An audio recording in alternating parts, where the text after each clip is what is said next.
नमस्कार साथियों, मैं डॉक्टर अनिल मिश्रा सर्वोत्तम कैरियर पाथ के इस ऑनलाइन पोर्टल पर आप सभी का हार्दिक अभिनंदन करता हूं। जैसा कि हम इतिहास हिंदी विषय के अंतर्गत हिंदी साहित्य के इतिहास शीर्षक पर चर्चा कर रहे हैं। आज हमारी चर्चा रासो साहित्य को लेकर है। तो जी हाँ, रासो साहित्य दरअसल है क्या? 10वीं से लेकर 12वीं शताब्दी के बीच राजाश्रित कवियों द्वारा आश्रयदाता राजाओं की प्रशंसा में जो चरित्र साहित्य लिखा गया उसे रासो साहित्य कहते हैं। रासो साहित्य यानी रासो शब्द की उत्पत्ति जो है वो रासस शब्द से हुई और रासस शब्द का अभिप्राय होता है चरित्र। तो यहां इन राजाश्रित कवियों ने अपने आश्रयदाता राजाओं का जो चरित्र काव्य लिखा वही रासो साहित्य है। तो देखें यहां पर रासो साहित्य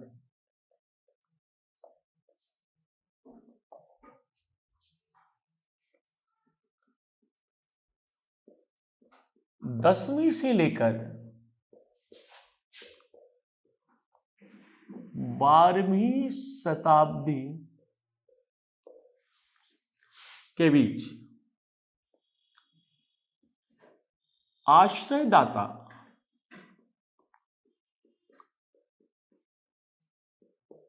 राजाओं की प्रशंसा में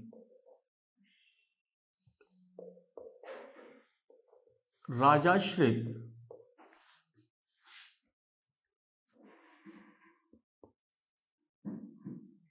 कवियों द्वारा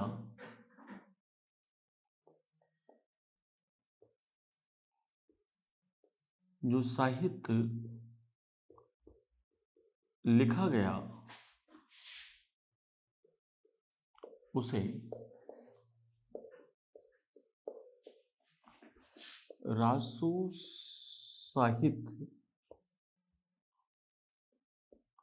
कहा जाता है।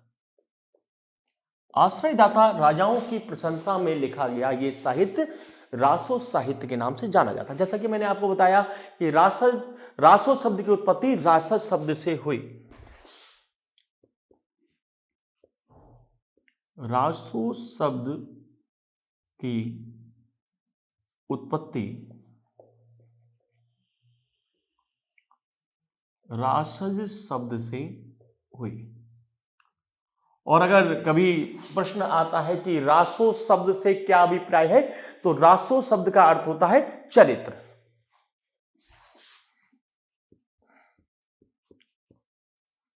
रासो शब्द का अर्थ होता है चरित्र। जैसे पृथ्वीराज रासो, पृथ्वीराज रासो। तो हम जानते हैं कि रासो शब्द का अर्थ चरित्र होता है। तो पृथ्वीराज रासो इसका क्या मतलब हो गया? पृथ्वीराज का चरित्र। और इनके लेखक कौन है? जैसे पृथ्वीराज रासो है, इस ग्रंथ के लेखक चंद्रवरदाई है। चंद्रवरदाई, ये चंद्रवरदाई पृथ्वीराज के राज्य कवि थे और साथ ही साथ उनके अभिन्न मित्र भी थे। और चंद्रवरदाई ने पृथ्वीराज के जीवन की समस्त जानकारियां इस ग्रंथ में प्रस्तुत की हैं। उनके युद्धों की चर्चा इस ग्रंथ में हमें देखने को मिलती है। और आपको एक महत्वपूर्ण बात बताएं कि पृथ्वीराज रासो को हिंदी का प्रथम महाकाव्य माना जाता है। तो अगर प्रश्न कभी परीक्षा में आता है कि हिंदी का प्रथम महाकाव्य किसे कहते हैं, तो हमारा उत्तर होगा पृथ्वीराज रासो को हिंदी का प्रथम महाकाव्य कहते हैं। तो पृथ्वीराज रासो जो है, पृथ्वीराज रासो हिंदी का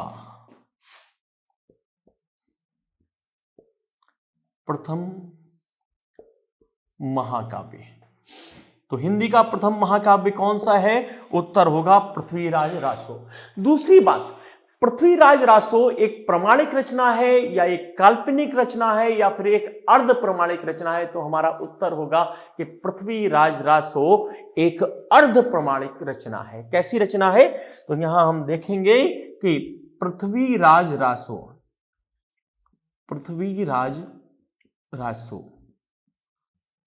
एक अर्ध प्रमाणिक रचना है। तो पृथ्वीराज रासो एक कैसी रचना है? तो उत्तर होगा पृथ्वीराज रासो एक अर्ध प्रमाणिक रचना है। देखिए, एक कहानी के अनुसार कि पृथ्वीराज रासो और चंद्रवरदाई, पृथ्वीराज और चंद्रवरदाई दोनों को एक साथ गौरी ने कैद कर लिया था और उन्हें वो अफगानिस्तान ले गया था, जहां अफगानिस्तान में दोनों की मृत्यु हो गई। तो इस कथा को यानी पृथ्वीराज रासो के शेष भाग को आगे बढ़ाने का कार्य चंद्रवरदाई के जो बेटे हैं, वो जिनका नाम है जल्लड़ कवि, उन्होंने पूरा किया। तो ये क्वेश्चन भी परीक्षा में कई बार बनता है कि पृथ्वीराज रासो के शेष भाग को या अंतिम भाग को किसने पूरा किया? तो हमारा उत्तर होगा कि पृथ्वीराज रासो के अंतिम भाग को उनके बेटे जल्लड़ कवि ने पूरा किया।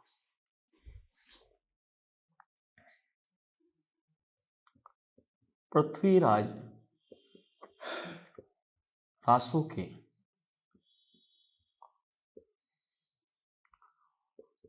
अंतिम भाग को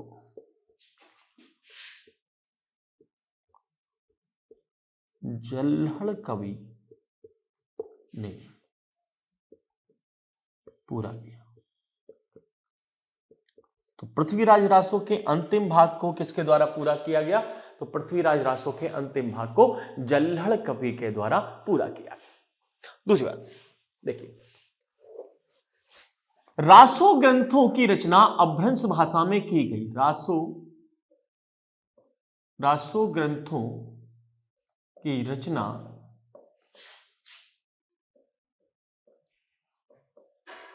अपभ्रंश भाषा में की गई थी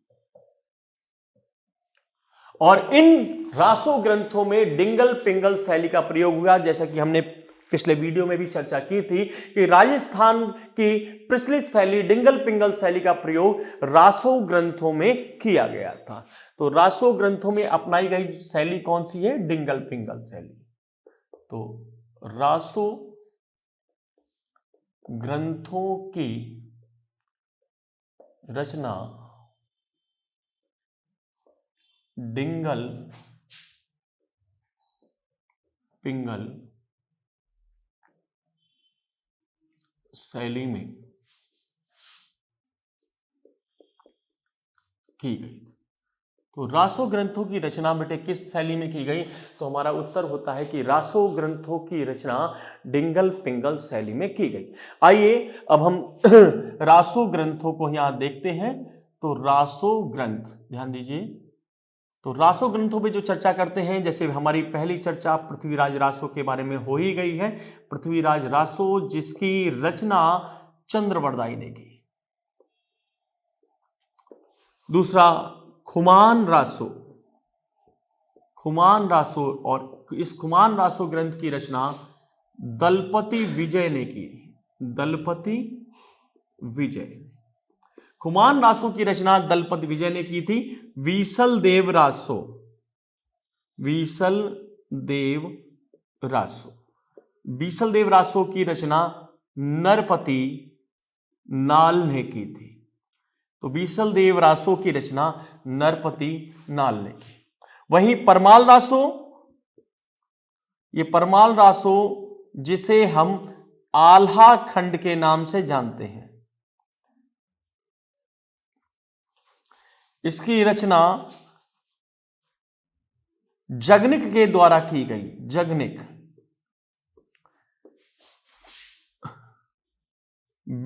विजयपाल रासो, इसकी रचना नाल सिंह भाट ने की थी। और वहीं हमीर रासो, इस हमीर रासो की रचना सारंगधर ने की थी। तो ध्यान दीजिएगा, एक बार फिर से समझिएगा, ये जो पृथ्वीराज रासो है इस ग्रंथ की रचना चंद्रवरदाई के द्वारा की गई। खुमान रासो जिसकी रचना दलपत विजय के द्वारा की गई। वीसल देव रासो जिसकी रचना नरपति नाल के द्वारा की गई। परमाल रासो इसकी रचना जगनिक के द्वारा की गई, जबकि विजयपाल रासो इसकी रचना नाल सिंह भाट ने की थी और वहीं हमीर रासो की रचना सारंगधर ने की थी। परीक्षा की दृष्टि से ये प्रश्न बहुत महत्वपूर्ण है, कई बार पूछे जा चुके हैं कि भाई बीसलदेव रासो की रचना किसने की, तो बीसलदेव रासो की रचना जो है मैंने आपको बताया था कि नरपति नाल ने की। और अगर आपसे पूछ क्वेश्चन आएगा खुमान रासो का रचनाकार कौन है, तो हमारा क्या उत्तर क्या होगा कि खुमान रासो की रचना दलपति विजय ने की। वहीं पृथ्वीराज रासो की रचना किस कवि के द्वारा की गई, जैसा हम चर्चा कर ही चुके हैं कि पृथ्वीराज रासो की रचना चंद्रवरदाई के द्वारा की गई थी। आइए इससे संबंधित कुछ अन्य प्रश्न हैं, उन पर भी चर्चा आवश्यक है। जैसे कभी कभी परीक्षा में एक प्रश्न आता है कि लोककंठ में बसने वाले दो रासों काव्य कौन कौन से हैं। तो लोककंठ यानी जिनकी जो जनता के बीच में गाए जाते हैं, जनता के बीच में बहुत ज्यादा प्रचलित हैं। तो जनता के बीच में प्रचलित जो दो रासों काव्य हैं उनमें एक है परमाल रासो, परमाल रासो जो कि आलाखंड है,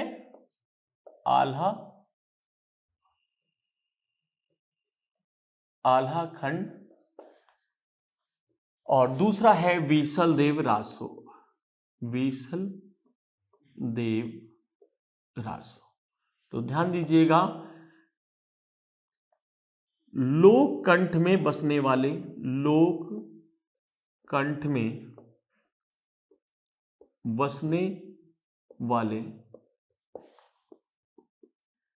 रासो ग्रंथ परमाल रासो और वीसलदेव रासो है।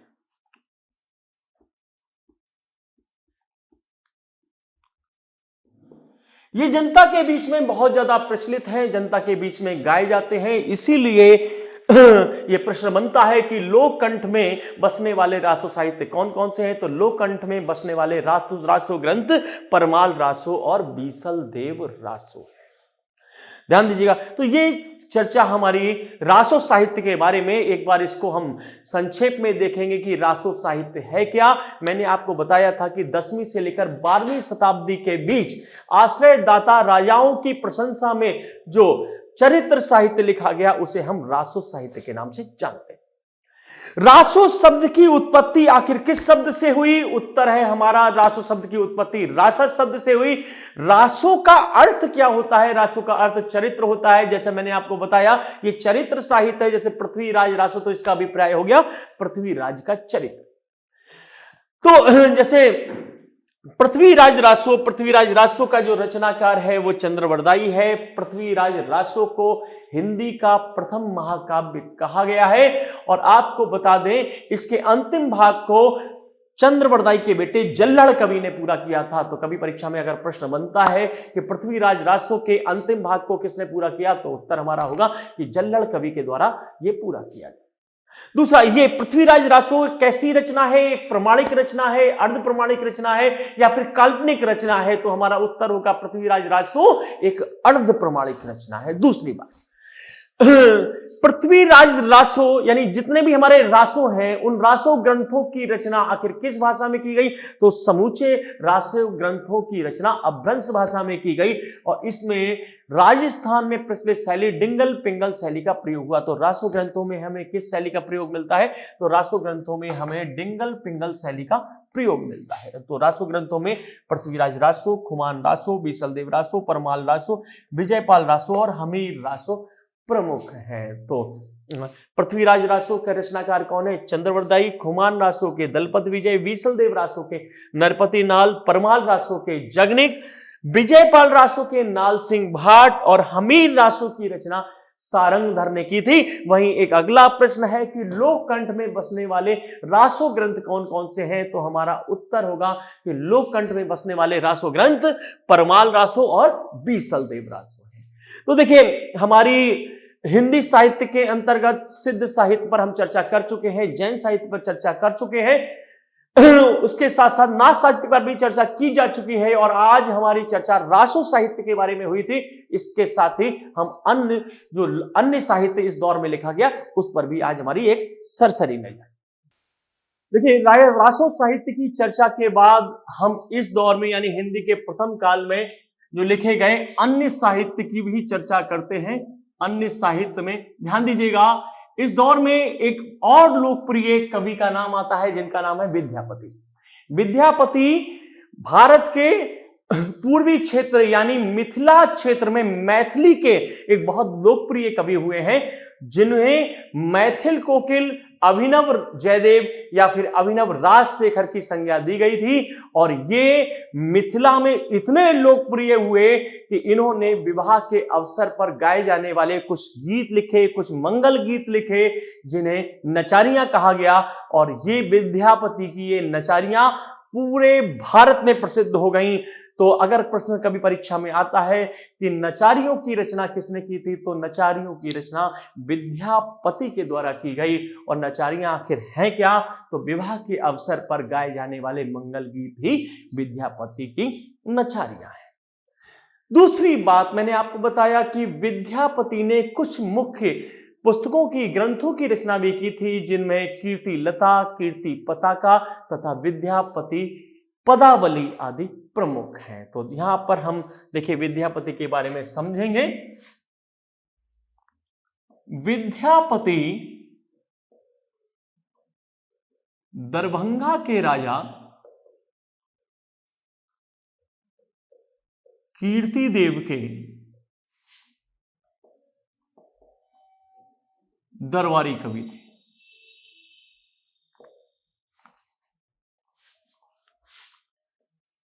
विद्यापति को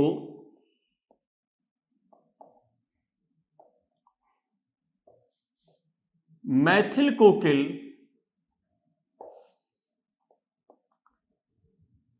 अभिनव राजशेखर और अभिनव जयदेव के नाम से भी जाना जाता है। अभिनव जयदेव के नाम से भी जाना जाता है।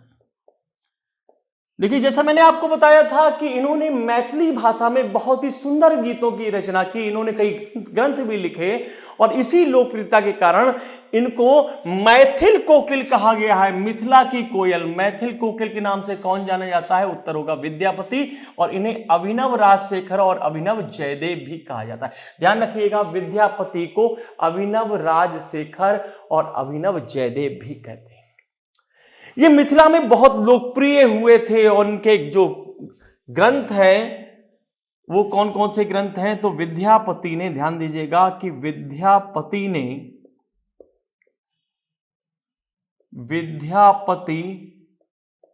पदावली, कीर्तिलता व कीर्ति पताका जैसे ग्रंथों की रचना की। कीर्ति पताका, तो विद्यापति के द्वारा जो लिखे गए ग्रंथ हैं उनमें विद्यापति पदावली एक, दूसरा कीर्ति लता और तीसरा कीर्ति पताका। ध्यान रखिएगा, तो विद्यापति द्वारा लिखे गए ग्रंथ कौन कौन से हैं? विद्यापति पदावली, कीर्ति लता और कीर्ति पताका। विद्यापति की नचारियां काफी लोकप्रिय हुई, जैसे अभी हमने आपको बताया भी था कि विद्यापति की नचारियां इतनी लोकप्रिय हुई कि धीरे धीरे पूरे भारतवर्ष में उन्हें गाया गया। विद्यापति ने नचारियों की रचना की थी। विद्यापति ने नचारियों की रचना की और ये नचारियां क्या हैं? कि विवाह के अवसर पर गाए जाने वाले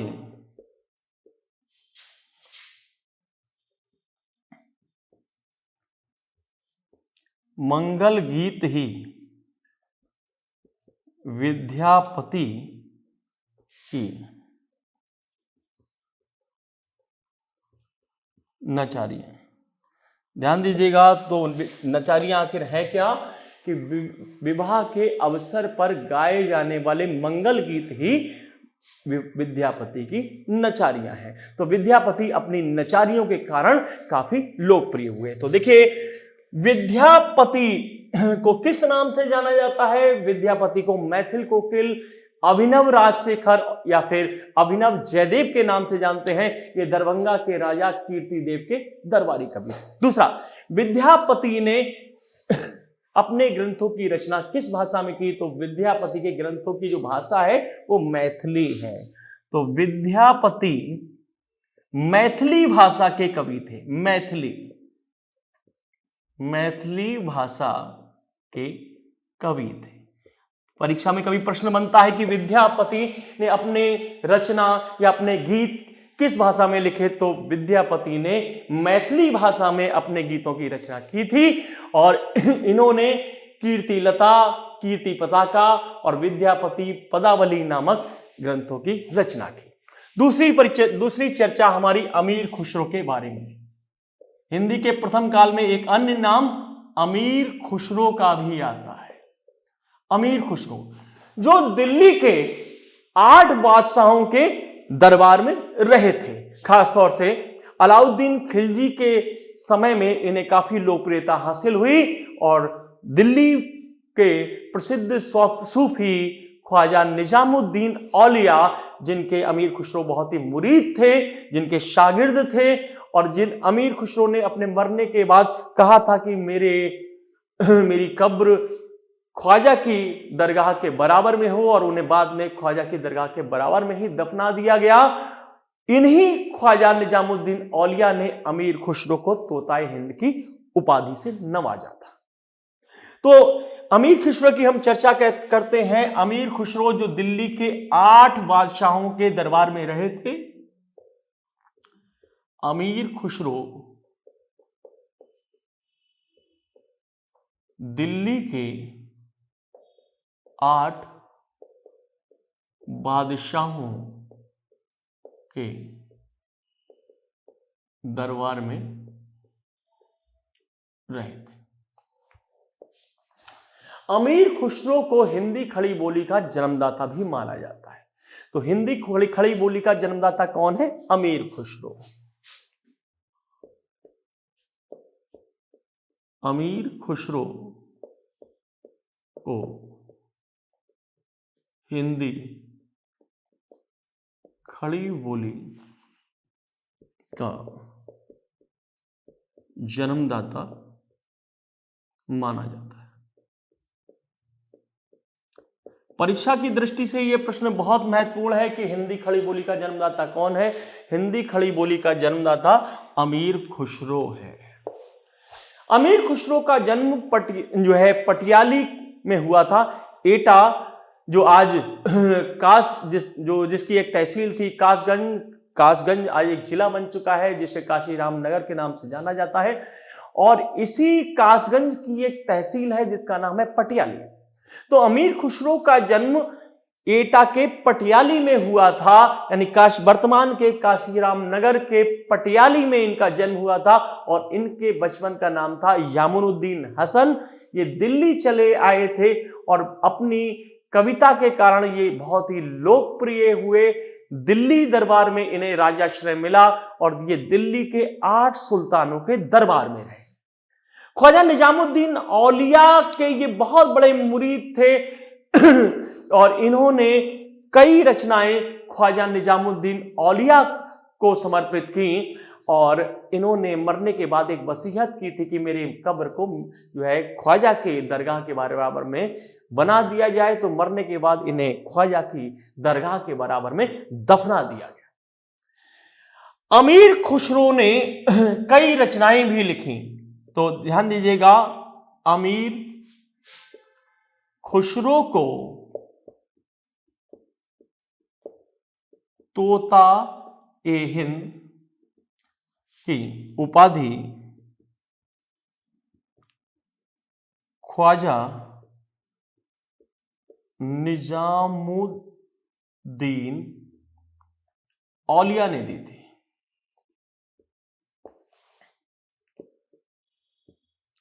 अमीर खुसरो को तोता हिंद की उपाधि ख्वाजा निजामुद्दीन औलिया के द्वारा दी गई। अमीर खुसरो ने खालिक बारी नामक शब्दकोश की रचना की और उन्होंने एक पुस्तक भी लिखी थी जिसका नाम था 2 सुकूने। तो अमीर खुसरो द्वारा अमीर खुसरो द्वारा खालिक वारी नामक शब्दकोश की रचना की गई थी। अमीर खुसरो द्वारा खालिक वारी नामक शब्दकोश की रचना की गई थी और मैंने आपको बताया था कि इन्होंने एक पुस्तक भी लिखी थी जिसका नाम था दो सुकूने।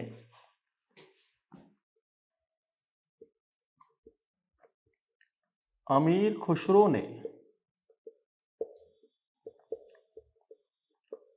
दो सुकूने नामक पुस्तक की रचना की थी। तो इनके द्वारा जो लिखी पुस्तक है वो है दो सुकूने और इन्होंने एक शब्दकोश भी लिखा था जिसका नाम था खालिक वारी। तो अमीर खुसरो हिंदी खड़ी बोली के जन्मदाता थे।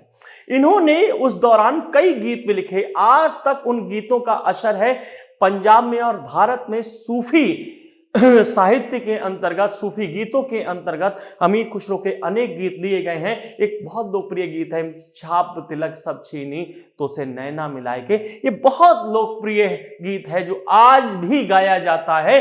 तो अमीर खुसरो जो हिंदी में खड़ी बोली के प्रवेश के प्रवर्तक है, जन्मदाता है, तो हिंदी खड़ी बोली का जन्मदाता कौन है? अमीर खुसरो। देखिए, हिंदी के इस प्रथम काल में कुछ और रचनाएं भी लिखी गई, जैसे अब्दुल रहमान ने संदेश रासक नामक ग्रंथ लिखा था। संदेश रासक। तो संदेश रासक नामक ग्रंथ की रचना किसने की? अब्दुल रहमान ने। दूसरा, पाहुड़ दोहा। राम सिंह ने एक रचना लिखी थी जिसका नाम था पाहुड़ दोहा। देख, अब्दुल रहमान के बारे में एक खास बात यह है कि ये हिंदी के पहले मुस्लिम कवि थे। अगर परीक्षा में कभी प्रश्न बनता है हिंदी के पहले मुस्लिम कवि कौन है, तो अब्दुल रहमान। यहां ध्यान रखिएगा, अब्दुल रहमान को हिंदी का पहला मुस्लिम कवि माना जाता है।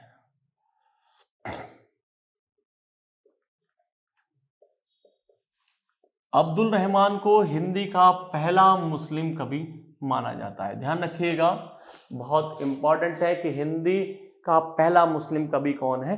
अब्दुल रहमान। तो ये चर्चा जो थी वो हमारे हिंदी के प्रथम काल को लेकर थी, जिसके अंतर्गत आपने सिद्ध साहित्य, नाथ साहित्य, जैन साहित्य, रासो साहित्य तथा कुछ अन्य कवियों के बारे में समझा और यहां से जानकारी ली। तो इस काल की कुछ महत्वपूर्ण विशेषताएं थी, वो आपको मैंने बताया कि इस दौर में जो भी रचना हुई है वो अपभ्रंश भाषा में हुई है।